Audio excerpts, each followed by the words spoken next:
Break के बाद दोबारा आपका इस्तकबाल है। बढ़ते हैं मजीद खबरों की जानिब। शहर हैदराबाद के पिदाम्बरपेट की आउटर रिंग रोड पर पेश आए सड़क हादसे में इन्फोसिस कंपनी की एक मुलाजिमा हलाक हो गई, जबकि उसी कंपनी के 7 मुलाजिमीन जख्मी हो गए। यह हादसा उस वक्त पेश आया जब कार चलाने वाली ने उसका तवाज़ुन खो दिया और ये कार उलट गई। ये अफराद मंदिर में दर्शन के बाद वापस हो रहे थे कि कल शब यह हादसा पेश आया। महलूक लड़की की शिनाख्त सोमिया रेड्डी के तौर पर की गई है। हादसे का मुकाम दिल खराश मंजर पेश कर रहा था। हादसे में कार को शदीद नुकसान पहुंचा। इत्तला मिलते ही पुलिस वहां पहुंची, जिसने लाश को पोस्टमार्टम के लिए भेज दिया और इस सिलसिले में एक मामला दर्ज करके जांच शुरू कर दी। पुलिस ने शुबा जाहिर किया है कि तेज रफ्तारी के सबब कार चलाने वाले ने स्टीयरिंग पर से तवाज़ुन खो दिया।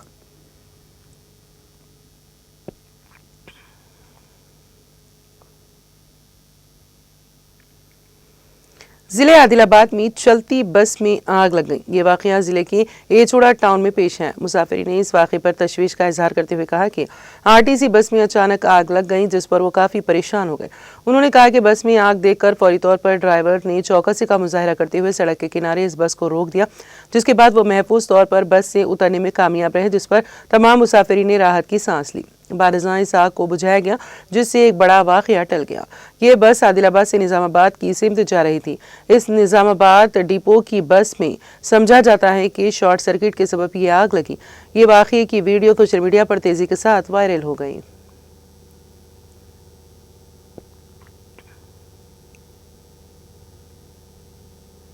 पुलिस पर हरासानी का इल्जाम लगाते हुए एक नौजवान ने सेल्फी वीडियो बनाते हुए चूहों का जहर पी लिया। ये वाक़या तेलंगाना के जिले करीमनगर में पेश आया। नौजवान, जिसकी शिनाख्त श्रीनिवास के तौर पर की गई है, ने चूहों का जहर खाकर खुदकशी की कोशिश की।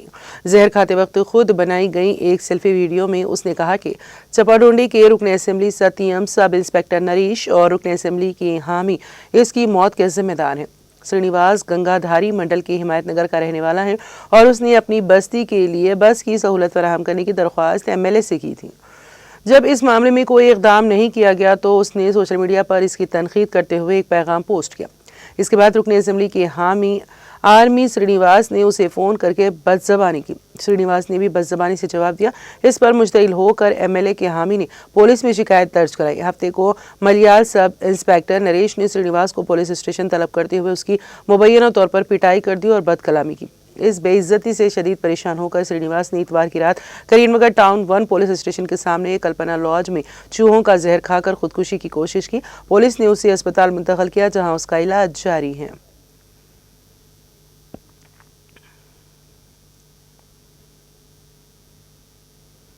आंध्र प्रदेश के वज़ीर आला चंद्रबाबू नायडू ने वाज़ेह किया है कि अगर मखसूस सोच और मनसूबाबंदी के साथ आगे पेशकदमी की जाए तो कोई भी हदफ हासिल किया जा सकता है। उन्होंने पीर को अमरावती में ज़िले कलेक्टर्स के इजलास में खिताब करते हुए कहा कि उनका मकसद है कि दुनिया में तेलुगु बोलने वाले लोग सबसे आगे हों। उन्होंने कहा कि समाजी इंसाफ को मद्देनजर रखते हुए कारकर्दगी को अहमियत दी जा रही है। वज़ीर आला ने कहा कि डबल इंजन हुकूमत डबल डिजिट ग्रोथ की तरफ गामज़न है और ज़िले कलेक्टर से 15% तरक्की की शरह हासिल करने की तवक्को है।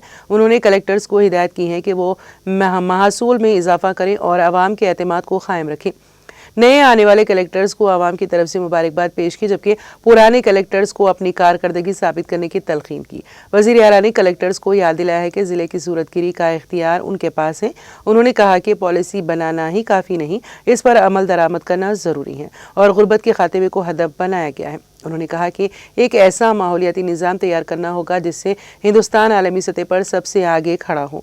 मोदी के वज़ीर आज़म बनने से पहले हिंदुस्तान दुनिया में 11वें नंबर पर था और अब ये मईशत के लिहाज से चौथा सबसे बड़ा मुल्क बन गया।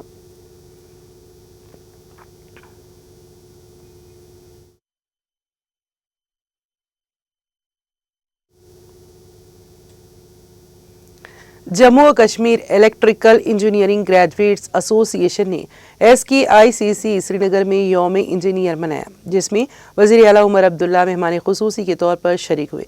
इस तकरीब की मेज़बानी इलेक्ट्रिकल इंजीनियरिंग ग्रेजुएट्स एसोसिएशन के सदर इंजीनियर हिदायतुल्लाह ने की, जबकि बड़ी तादाद में वर्किंग और रिटायर्ड इंजीनियर्स ने इस मौके पर शिरकत की। तकरीब के दौरान इलेक्ट्रिकल इंजीनियरों से मुतालिक कई मसाइल और चैलेंजेस को उजागर किया गया।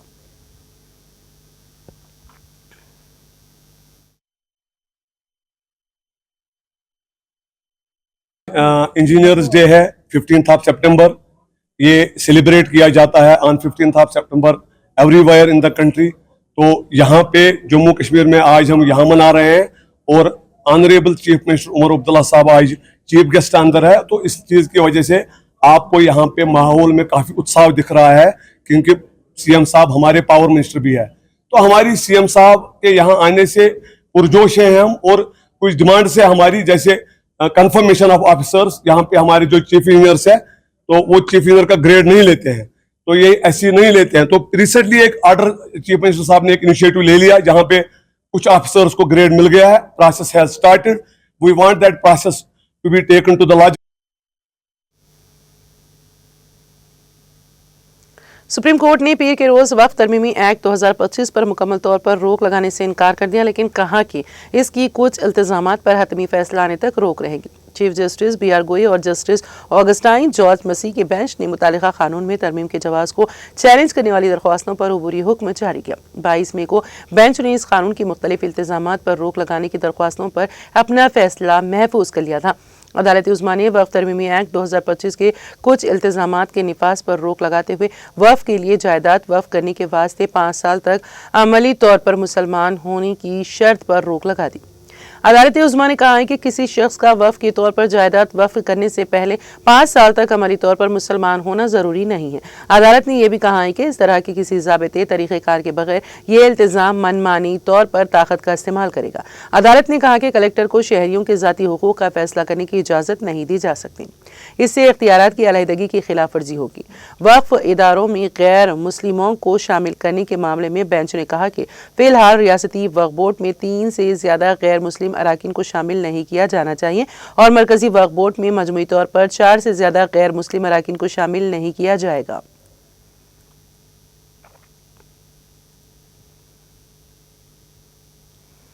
वक्फ कानून में तरमीम करके मुतनाज़ और बड़ी हद तक खतरनाक दफात के साथ जो नया वक्फ तरमीमी एक्ट 2025 लाया गया, सुप्रीम कोर्ट ने अपनी अहम फैसले में उनमें से इन 3 मुतनाज़ दफात पर अबूरी रोक लगा दी। चीफ जस्टिस बी आर गोई की सरबराही वाली 2 रुकनी बेंच ने अपने फैसले में कहा कि कुल्ली तौर पर कानून को रद्द करने की कोई बुनियाद नहीं, ताहम नए कानून की बाज़ दफात ऐसी हैं जिनको कानूनी तहफ़्फ़ुज़ फराहम करना ज़रूरी है। नए कानून में कहा गया था कि वही शख्स वक्फ कर सकता है जो पिछले 5 बरस से इस्लाम पर अमल पैरा हो। अदालत ने इस पर रोक लगा दी और कहा कि जब तक रियासती हुकूमतें इस सिलसिले में कोई तरीक़ेकार वाज़ेह नहीं करती, इस इल्तिज़ाम पर अमल नहीं किया जा सकता। नए कानून में तमाम तर इख्तियारात ज़िले कलेक्टर को दे दिए गए थे, यानी किसी वक्फ जायदाद पर तनाज़ा उठने की सूरत में कलेक्टर को इस बात का मुकम्मल इख्तियार दिया गया था कि वो फैसला करे कि आया मुतनाज़ जायदाद वक्फ है या नहीं। अदालत ने इस पर भी पाबंदी लगा दी और कहा कि जब तक ट्रिब्यूनल या अदालत से कोई फैसला नहीं होता, मुतनाज़ वक्फ अराजी में कोई छेड़छाड़ नहीं होगी। अदालत ने यह भी कहा कि जब तक तनाज़ा हल नहीं हो जाता, कोई फरीक किसी तीसरे फरीक को इख्तियारात मुंतकिल नहीं कर सकता। अदालत ने साफ लफ्ज़ों में कहा कि कमिश्नर को ये इख्तियार नहीं दिया जा सकता कि वो किसी जायदाद का मालिकाना हक़ तय करें। अदालत ने वाज़े तौर पर कहा कि सेंट्रल वक्फ काउंसिल में गैर मुस्लिम मेंबरान की तादाद 4 से ज़्यादा ना हो और रियासती वक्फ बोर्डों में 3 से ज़्यादा गैर मुस्लिम मेंबर नहीं होंगे। अदालत ने रियासती वक्फ बोर्डों में गैर मुस्लिम CEO की तकर्री पर रोक तो नहीं लगाई है, ताहम इस बात पर इसरार किया है कि जहां तक हो सके मुस्लिम CEO की तकर्री की जानी चाहिए। अदालत ने रजिस्ट्रेशन की शराइत में भी मदाखिलत नहीं की और कहा कि वक्फ इमलाक का रजिस्ट्रेशन पहले भी होता रहा है। अदालत में ये अबूरी फैसला चीफ जस्टिस बी आर गोई ने खुद पढ़ा। उन्होंने कहा कि गैर मामूली सूरत हाल में ही अदालत किसी कानून पर स्टे दे सकती हैं या इसे रद्द कर सकती हैं। उन्होंने कहा कि अर्जी गुजारों की तरफ से मुकम्मल कानून को चैलेंज किया गया था, जिसमें बाज़ दफात को लेकर ये चैलेंज बहुत अहम था। अदालत में मरकजी हुकूमत ने इस बात पर अपनी रजामंदी का इजहार किया कि वक्फ बाई यूजर्स समेत किसी भी वक्फ इमलाक को जिसका ऐलान नोटिफिकेशन के ज़रिए किया गया हो या फिर रजिस्ट्रेशन के ज़रिए डी नोटिफाई नहीं किया जाएगा और ना ही इसकी हैसियत या सूरत हाल में कोई तब्दीली लाई जाएगी। जमीयत उलमा हिंद के सदर मौलाना अरशद मदनी ने अदालत के फैसले का खैर मकदम किया और इस बात के लिए इसका शुक्रिया भी अदा किया कि नए कानून की जिन दफात को लेकर मुल्क भर के मुसलमानों की तरफ से तहफ़्फ़ुज़ात, तशवीश और सख्त खदशात का इजहार हो रहा था, अदालत ने इस बात को शिद्दत के साथ महसूस किया और इनमें से 3 दफात पर उबूरी रोक लगा दी। मौलाना मदनी ने कहा कि अभी हमारी लड़ाई ख़त्म नहीं हुई है। जमीयत उलमा हिंद इस सियाह कानून के ख़त्म होने तक अपनी कानूनी और जमहूरी जद्दोजहद जारी रखेगी। ये नया वक्फ कानून मुल्क के आइन पर बराह रास्त हमला है जो शहरियों और अक़लियतों को न सिर्फ एकसा हुकूक फराहम करता है बल्कि उन्हें मुकम्मल मजहबी आज़ादी भी देता है। ये कानून मुसलमानों की मजहबी आज़ादी छीन लेने की दस्तूर के खिलाफ एक ख़तरनाक साजिश है। इसलिए जमीयत उलमा हिंद ने वक्फ कानून 2025 को सुप्रीम कोर्ट में चैलेंज किया है। हमें यकीन है कि सुप्रीम कोर्ट इस सियाह कानून को ख़त्म करके हमें मुकम्मल दस्तूरी इंसाफ देगा। मौलाना मदनी ने आखिर में अपने वकला और ख़ास तौर पर सीनियर एडवोकेट का प्रिंसिपल का शुक्रिया अदा किया और कहा कि हमारे वकला ने मदलुल बहस करके अदालत को कायल किया कि वक्फ कानून में की गई तरमीमात न सिर्फ वक्फ इमलाक के लिए ख़तरनाक है बल्कि ये गैर आइनी है और ऐसा करके मुसलमानों की मजहबी आज़ादी पर गहरी ज़रब लगाई गई है।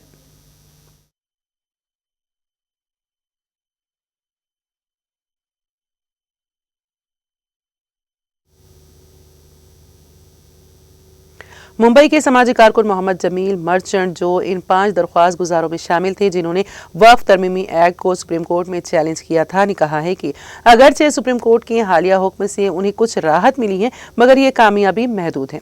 उनका कहना है कि ये कानूनी जद्दोजहद अभी जारी रहेगी। मोहम्मद जमील मर्चेंट ने कहा है कि दरख्वास्त गुजारों की उम्मीद ये थी कि अदालत पूरे एक्ट पर रोक आयद करेगी, लेकिन अदालत ने इसके बजाय बाज़ अहम दफात पर ही उबूरी रिलीफ फराहम की है जबकि दीगर मामलात को हतमी फैसले तक ज़ेर इल्तिवा रखा गया है। चीफ जस्टिस भूषण गवाई और जस्टिस ऑगस्टिन जॉर्ज मसीह पर मुश्तमिल 2 रुकनी बेंच ने अपने मुशाहिदे में कहा है कि अगरचे पूरे कानून पर रोक लगाने की गुंजाइश नहीं है ताहम बाज़ हिस्सों को फौरी तहफ़्फ़ुज़ की ज़रूरत है, खुसूसन वो इख्तियारात जो ज़िले कलेक्टरों को तफवीज़ किए गए हैं। फैसले पर रद्द-ए-अमल ज़ाहिर करते हुए मर्चेंट ने कहा कि सुप्रीम कोर्ट का हुक्म एक जुज़वी फ़तह ज़रूर है लेकिन ये इस वसी तर रिलीफ से कम है जिसकी तवक्को की जा रही थी। उन्होंने कहा कि अदालत ने 5 साला इम्तियाजी इस्लामी तर्ज़ अमल पर मदाखिलत को तस्लीम किया है ताहम दीगर दफ़ात जो गैर आइनी है अभी भी बरकरार है और इस पर सख्त तशवीश है।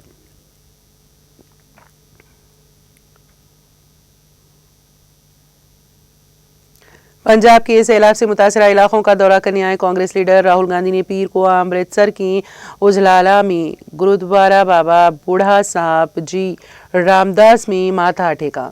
इसके बाद राहुल गांधी गुरदासपुर के डेरा बाबा नानक के गांव गुरुचक गए। वो ट्रैक्टर से इलाके का दौरा किया। पंजाब के साबिक वज़ीर आला चरणजीत सिंह चन्नी के साथ उन्होंने भी मौजूद थे। पंजाब कांग्रेस के सदर अमरिंदर सिंह राजा वोडिंग और असेंबली में अपोजिशन लीडर प्रताप सिंह बाजवा भी राहुल गांधी के हमरा थे। किसानों ने राहुल गांधी को बताया कि उनकी तकरीबन 50 एकड़ जमीन सैलाब की वजह से बह गई है। उन्होंने मुतालबा किया है कि दरिया के किनारों को कंक्रीट से पक्का किया जाए, जिस पर कांग्रेस लीडर ने उन्हें यकीन दिलाया कि अगर हुकूमत बनती है तो उनका मुतालबा पूरा किया जाएगा। क़ब्ल अज़ीं राहुल गांधी रियासत के सरहदी अजला में सैलाब की तबाहकारियों का जायजा लेने के लिए आज सुबह एक दिन के दौरे पर अमृतसर के श्री गुरु रामदास जी बैनुल अक़वामी हवाई अड्डे पर पहुंचे, जहां साबिक़ MLA नवजोत कौर सिद्धू समेत पार्टी के सीनियर लीडरों ने उनका इस्तकबाल किया।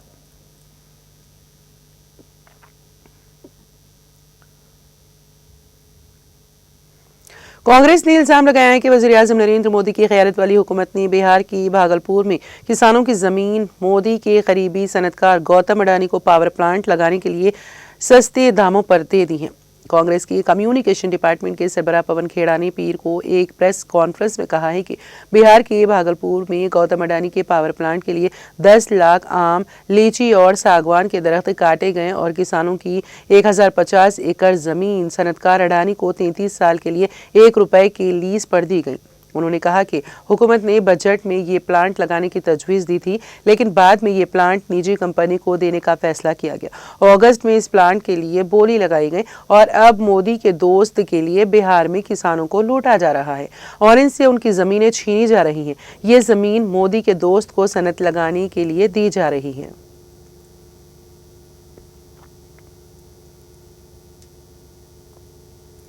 हिमाचल प्रदेश मुसलसल मानसून की बारिशों से मुतासिर हो रहा है।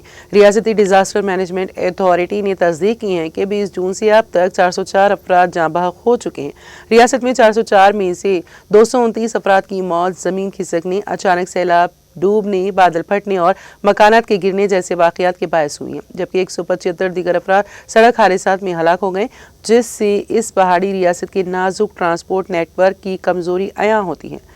SDMA ने कहा है कि ऐसी तबाही यहाँ पहले कभी नहीं देखी गई और अंदाज़ा लगाया गया है कि कुल नुकसान तकरीबन 44,890 करोड़ रुपए का हुआ है।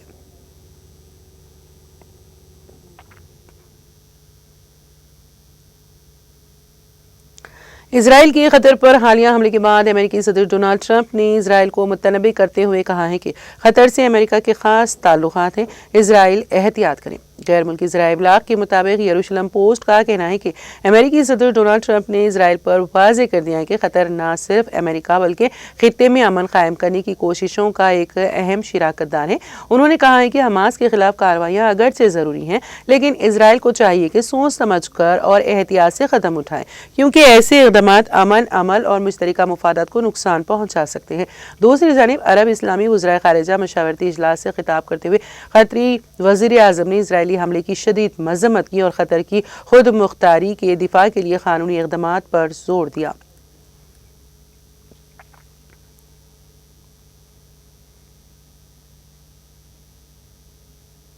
इजरायली फौज की जानिब से गाजा में बर्बरियत का सिलसिला ताहाल जारी है। काबिज फौज ने सिर्फ एक रोज़ में मजीद 16 बड़ी इमारतों को तबाह कर दिया।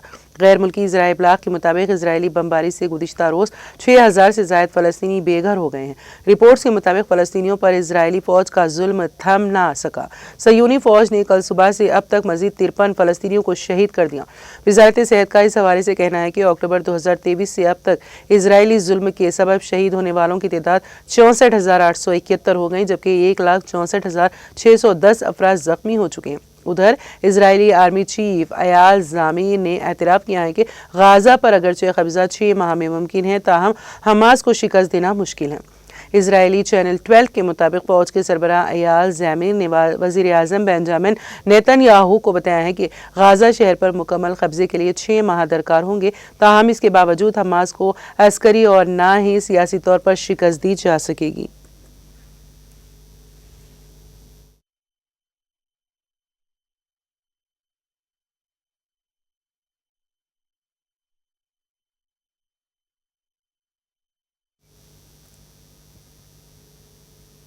और अब आखिर में एक नज़र हेडलाइंस पर।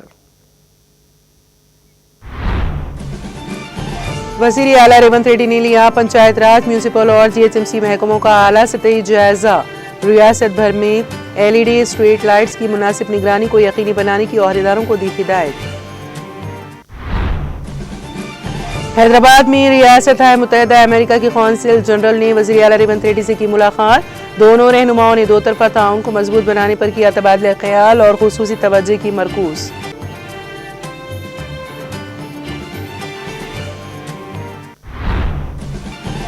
Narayanpet Kodangal lift irrigation project का संगे बुनियाद। रियासती वजीर श्री हरी का वज़ीर आला रेवंत रेड्डी से इजहार तशक्कुर।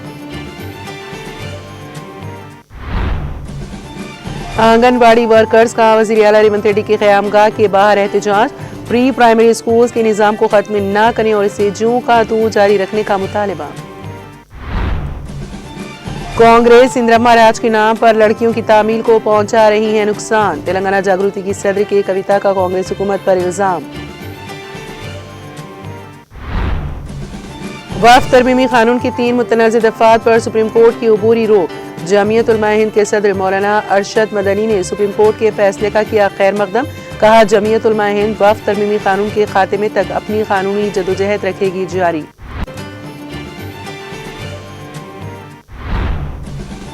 भागलपुर में किसानों की जमीन अडानी को दी गई सस्ते दामों पर।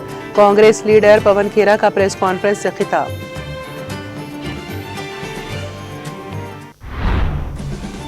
और कतर से हैं खास ताल्लुकात, इजराइल रहे मोहतात। इजराइल के खतर पर हालिया हमले के बाद अमेरिकी सदर डोनाल्ड ट्रंप का बयान।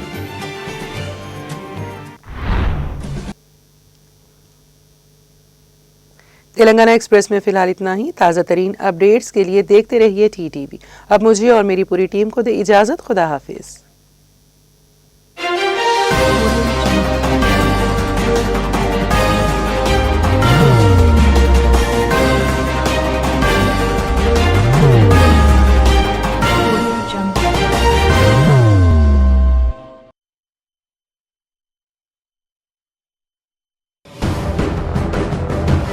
जिंदगी में कितना भी हो मुश्किलों का अंधेरा, रासिक स्टोन से चमकेगा किस्मत का सितारा। सीधे खानों से निकालकर तराशा गया और डॉक्टर रोशन और डॉक्टर MM रजा के ज्ञान से संवारा गया। इल्मी जवाहरात एक बेशकीमती इल्म है। ये जिंदगी के हर मोड़ पर हमें आगाही देता है। हमारी नाकामयाबी, कारोबार में परेशानी, शादीशुदा जिंदगी में तनाव, औलाद की परेशानी, प्यार के मसाइल, लव मैरिज, पैसों की तंगी, पढ़ाई में असफलता, सेहत में खराबी, क्या यही है जिंदगी? कैसे मिलेगी हमें इन सब से राहत? इन सब मुश्किलों से निजात पाने के लिए जेमोलॉजिस्ट डॉक्टर रोशन और डॉक्टर MM रजा से एक मुलाकात बदल सकती है जिंदगी और तकदीर दोनों। Bangalore, Hyderabad, Visakhapatnam, Vijayawada, Dubai, Delhi, Mumbai. One visit can change your life.